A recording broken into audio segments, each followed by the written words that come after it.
shape or form, do you think that in this country we might have any kind of increased restrictions, i.e. a lockdown, or any form of mandatory vaccination? I think not. I very much hope not. I think we're in a very different place to Austria, thank goodness. We came out of lockdown early in the summer, and there's a exit surge in cases when you come out, and so we intentionally came out in the summer when we knew we'd be able to cope with that. So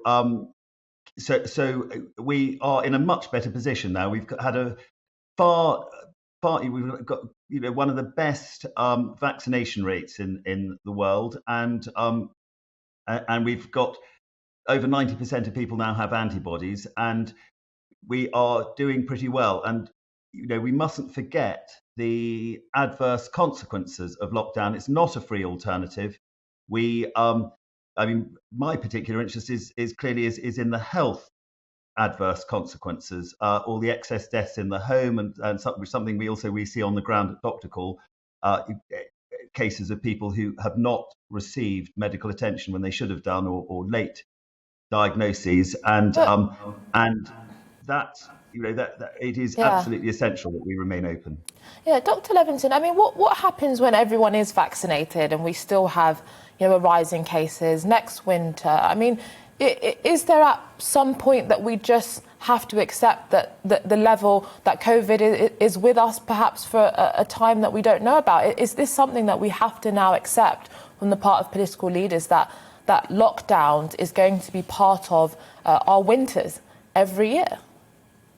I know. I think lockdowns can't be part of our. We can't afford to go on having lockdowns, and apart from the economic consequences, we are seeing so many problems coming from them. So we had, and the fear factor is the real thing, and even restrictions raise that fear level. So we have doctors who are afraid to see patients, and patients who either are afraid to go into hospital, or who feel that they need to protect the NHS and save scarce resources, and don't understand how serious their situation is.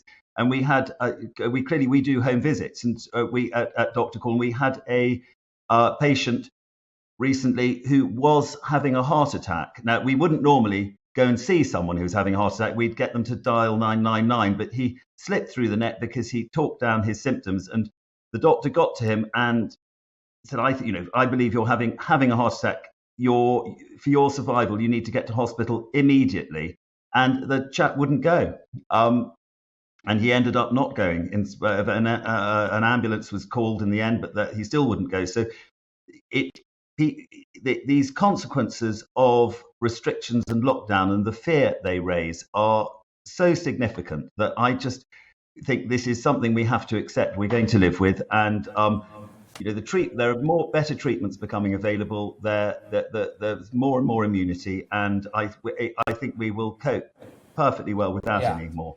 Yeah, and look, we're dealing in hypotheticals now, and I appreciate that. But how would you feel in terms of your own level of comfortableness, as it were, if we were told that vaccines were mandatory, right? So like Austrian doctors are now fronting up to, presumably. They're going to have to front up to an idea that from February, they're going to be told to administer mandatory vaccinations. There will be people there, and there are people there, who are refusing to take this vaccine as their own personal choice, whether people think that's right or wrong, whatever, that's the case. How would you, as a medical professional, feel administering essentially a forced vaccine? We couldn't, and it would be completely wrong. I think it's a complicated issue. We, in certain situations, vaccination is particularly important. So, for the at risk should be strongly encouraged, and conspiracy theories, anti-vax conspiracy theories, should be challenged. We doctors and nurses and so on have long been used to a requirement to have a vaccination for various things. If we want to work as a doctor, we need to have a hepatitis B vaccination and so on.